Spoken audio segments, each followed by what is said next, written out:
नमस्कार दोस्तों। 170 शब्द की प्रति मिनट की स्पीड से डिक्टेशन होगा। 5 मिनट का डिक्टेशन होगा।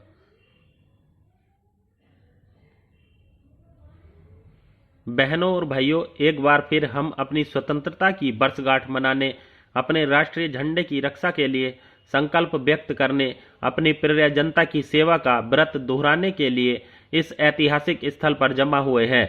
हमारा स्वतंत्रता दिवस वर्षा ऋतु में आता है, जब धूप और छांव के हेल मेल का खेल देखने को मिलता है, जो किसी राष्ट्र और व्यक्ति के जीवन में सुख और दुख के मिश्रण का प्रतीक है। हमारा देश किसानों का देश है। हम वर्षा का स्वागत करते हैं क्योंकि किसान और पूरा देश इस पर निर्भर करता है। हमारे सिंचाई और बिजली साधन तथा अन्य अनेक कार्यक्रम इस पर निर्भर करते हैं। लेकिन आज हमारे आकाश पर एक और ही ढंग के बादल घिर रहे हैं। ये हैं कठिनाइयों और कष्टों के बादल। हमारे यहाँ कुछ चीज़ों की कमी हो रही है। मूल्य तेजी से बढ़े हैं। हम इस सच्चाई को छिपाना नहीं चाहते, लेकिन हमें यह समझने की भी कोशिश करनी चाहिए कि ये कमियां हुई कैसे हैं। आपको मालूम है कि पिछले 2 वर्षों से हमारे यहाँ सूखा पड़ा है, विशेषतः महाराष्ट्र, गुजरात और राजस्थान में, लेकिन मैसूर में और कुछ अन्य स्थानों में भी अभूतपूर्व सूखे की स्थिति है। ऐसा सूखा पिछले 50 वर्षों में कभी नहीं देखा गया, लेकिन हमारी जनता हताश नहीं हुई है। मैंने इन इलाकों का दौरा किया है और देखा है कि कितनी हिम्मत और धैर्य के साथ लोगों ने सूखे का सामना किया है। जो विदेशी सूखे की स्थिति को देखने के लिए वहां गए, वे यह देखकर चकित रह गए कि लोग इस चुनौती का सामना कितने साहस और दृढ़ संकल्प के साथ कर रहे हैं। किस प्रकार वे या तो खुदाई के काम में व्यस्त हैं, या पत्थर तोड़ रहे हैं, अथवा बांध बनाने में लगे हैं। और काम करते हुए उनकी जबान पर गीतों के बोल हैं। कोई भी शिकायत नहीं कर रहा है। अगर वे कोई मांग रखते हैं तो यही कि उन्हें फिर से बसने के लिए साधन दिए जाएं। हमें संकल्प की इस भावना को देश भर में फैलाना है। जिन इलाकों में मक्का, ज्वार, बाजरा और मूंगफली की खेती होती है, उन पर सूखे का विशेष असर पड़ा। इस तरह जब अभाव की हालत पैदा हो गई तो मूल्य बढ़ने शुरू हुए और कमी की क्रिया प्रतिक्रिया आरंभ हो गई। मूल्य बढ़े और बढ़ते ही चले गए। अब कुछ मामलों में मूल्य वृद्धि के कारण थे, लेकिन अन्य मामलों में वृद्धि अकारण ही हुई। सूखे का असर केवल हमारे देश पर ही नहीं, बल्कि एशिया और अफ्रीका के अन्य बड़े हिस्सों पर भी पड़ा, और उन्हें भी बड़ी मात्रा में अनाज बाहर से मंगाना पड़ा। इस तरह अनाज की कीमतें अन्य देशों में बढ़ गईं, जिसका प्रभाव हमारे यहाँ के मूल्य पर भी पड़ा। कीमतें केवल ऐसे ही देशों में नहीं, बल्कि अमीर और विकसित देशों में भी बढ़ी हैं। वहाँ भी वही कहानी सुनने को मिलेगी जो यहाँ मिलती है। भाइयों और बहनों, कुछ लोग सरकार पर फिजूल खर्ची का आरोप लगाते हैं।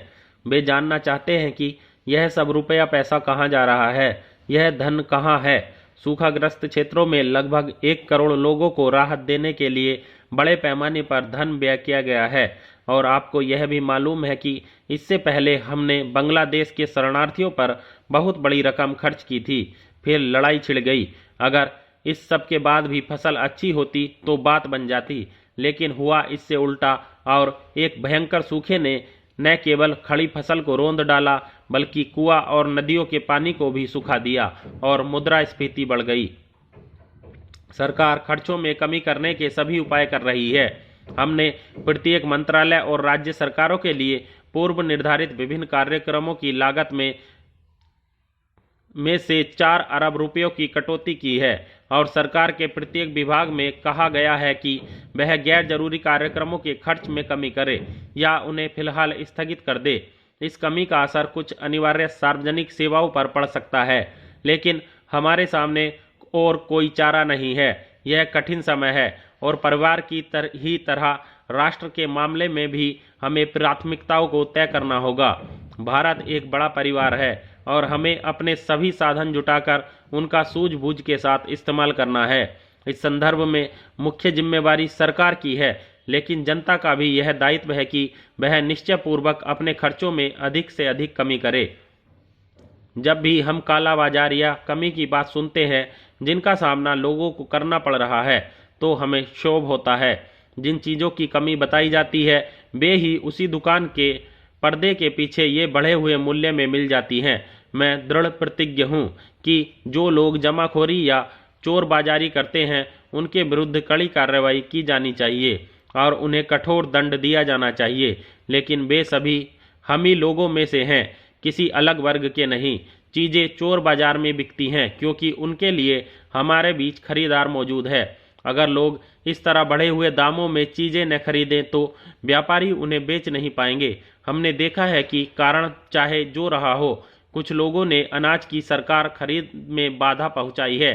अगर कहीं आग लग गई तो देखना केवल यह होगा कि उसे कैसे बुझाया जाए। यह प्रश्न कोई नहीं करेगा कि बुझाने के लिए पानी कहाँ से और कैसे आना है। हमारी खाद्य नीति जो भी हो, उसे पसंद किया जाता हो या नापसंद, क्या यह देखना हर एक व्यक्ति का फर्ज नहीं है कि गेहूं की खरीद की जाए और उसे जरूरतमंद लोगों तक पहुंचाया जाए ताकि कोई भी आदमी भूख से परेशान न हो। यह पूरे समाज की जिम्मेवारी है। विराम।